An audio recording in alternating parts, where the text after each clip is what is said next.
Здравствуйте, друзья!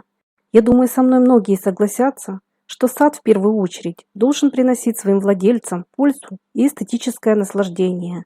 Но порой за постоянной работой у нас даже не хватает ни сил, ни времени вдоволь налюбоваться плодами своего труда. Исправить эту несправедливость нам помогут растения, которым практически не нужен уход. Среди них есть очень живучие представители, не требующие частый полив, внесение удобрений и укрытие на зиму. Они отлично разрастаются и без вмешательства со стороны садоводов. Кто-то их, возможно, возвел в ранг агрессивных культур.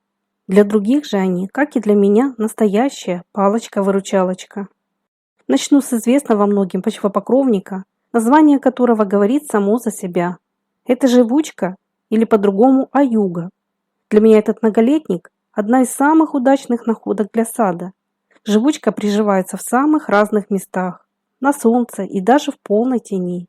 Из нее получаются красивые плотные покрытия, которые в мае-июне просто усыпаны сине-фиолетовыми или пурпурными колосковыми соцветиями. Очень красивые живучки, бордюры и обрамления садовых клумб. Она хорошо размножается с помощью своих ползучих побегов, но злостным агрессором я ее не считаю, так как у этого растения поверхностные корни. Разросшиеся и лишние розетки очень легко проредить.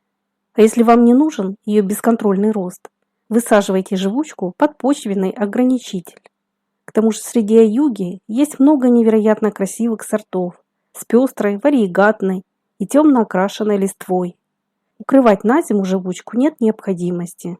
Исключение это бесснежные и холодные регионы, где растения осенью забрасывают опавшей листвой. Приятное то, что аюга приспосабливается и даже красиво цветет в тенистых местах. Поэтому многие ее высаживают в приствольных кругах, под кронами кустарников и деревьев. Еще один крайне неприхотливый цветок, который хорошо растет в тенистых садах и на светлых участках, это анимона. В народе ее еще называют ветреница. Среди анимон существует около 160 разных видов, которые различаются зимостойкостью, внешним видом, окраской цветов и сроками цветения. Многие из них отличились своей неприхотливостью, непритязательностью к условиям произрастания и простотой в уходе. К таким относятся корневищные виды. Эти многолетники подойдут даже самым неопытным садоводам. А вот клубневые виды намного сложнее в уходе. Анимоны способны красиво цвести даже в притененных местах. Если вы хотите запомнить неприхотливыми цветами приствольные круги деревьев или пустующие тенистые участки в саду, посадите ветреницу. Корневищные анимоны активно размножаются семенами и корневыми отпрысками, поэтому считаются одними из самых живучих многолетников, подходящих для малоуходных и тенистых садов. Хотя перед посадкой этих цветов в кислый грунт лучше внести золу, доломитовую муку или гашеную известь. Для жарких и солнечных мест можно порекомендовать такое растение, как гипсофила многолетняя. Среди ее разных сортов есть растения с белой и розовой окраской соцветий, простой и махровой формой цветов и размерами кроны от 60 см и более 1 метра. Пышные кустики гипсофилы невероятно украшают сад. Россыпь мелких соцветий отлично сочетается с другими цветами и создает великолепный фон для многих растений. Этот многолетник любит рыхлые и известковые почвы. Перед посадкой внесите песок и гашеную известь. Хотя, честно скажу, у меня она прижилась даже на глинистом грунте. Вырастила я ее из семян через рассаду. Молоденький кустик хорошо пережил зиму и с потеплением очень быстро зацвел. Растет, можно сказать, без ухода. Действительно неприхотливое растение, которое привлекает своей ажурной воздушной кроной и множеством мелких цветочков.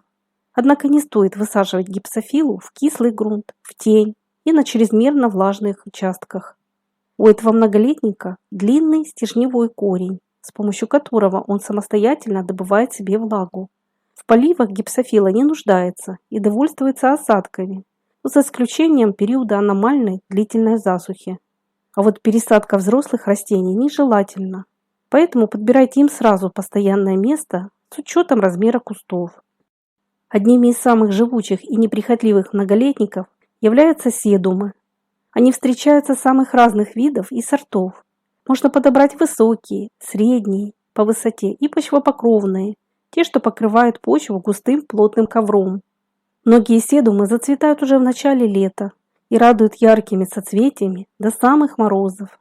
Седумы крайне неприхотливы, нетребовательны к почвам и поливу. Благодаря удержанию влаги в своих плотных мясистых листьях эти многолетники способны выносить даже длительную засуху. Они хорошо растут как на полном солнце, так и в тенистых местах. На сегодняшний день выведено много высокодекоративных сортов со всевозможной окраской листвы и соцветий. Есть с пурпурными, варигатными листьями, а также с красивыми сине-голубыми, розовыми и прочими оттенками. Подобрав разные растения, можно создать очень эффектную и малоуходную композицию. Растением для самых ленивых можно назвать шнит-лук. Кроме своих очаровательных розово-сиреневых соцветий, которые раскрываются в начале лета, этот многолетник привлекателен удлиненной листвой. Молодые перья этого лука можно употреблять в пищу. К тому же это растение является лекарственным. Растет шнит-лук на любых почвах, на солнце или в полутени. К поливу нетребовательный и морозоустойчивый, особенно его сибирский подвид. Всходы молодого шнит-лука выдерживают заморозки до -4 мороза, а подросшие перья даже до отметки -8 градусов. Один из моих самых любимых почвопокровников, который особого ухода не требует, отлично заполняет голые участки в саду и красиво цветет, это почвопокровная гвоздика. Высота ее густого покрова не более 15 см. Данный многолетник хорошо разрастается, образуя пышные куртины из тонких побегов и сизых и кольчатых листьев. Красиво смотрится в любую пору и уходит в зиму вместе с листвой. Есть растения с простыми цветочками и махровой формой. Очень популярна гвоздика махровая. Ее цветение начинается в начале июня. Этот почвопокровник не только красиво, но и обильно цветет. А чего стоит его волшебный аромат, напоминающий запах дорогого парфюма. После того, как кустики отцветут, их можно подстричь, после чего гвоздика зацветет к концу лета повторно. Такими растениями удобно заполнять пустоты в цветнике, оформлять края дорожек и декорировать приствольные круги. Если вы не хотите активного разрастания этого почвопокровника, высаживайте его под почвенный ограничитель, например, под пластиковую бордюрную ленту. В список живучих и неприхотливых цветов стоит добавить вербейник точечный. Его цветение приходится на июнь-июль, которое не заметить в саду просто невозможно. Цветет вербейник довольно крупными, ярко-желтыми, колосовидными соцветиями. Этот неприхотливый многолетник отлично размножается с помощью своих удлиненных корней и подземных побегов.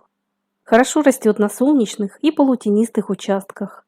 Цветы вербейника точечного оживят любой уголок сада, привнеся море солнечных красок. Вербейник крайне живуч и неприхотлив.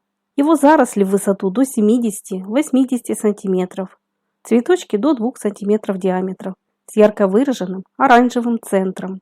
А сами соцветия в длину составляют около 40 см. Посадки этого многолетника выглядят всегда ярко и привлекательно. Однако, если вам не требуется его бесконтрольное разрастание, ограничьте кустики глубоким почвенным ограничителем.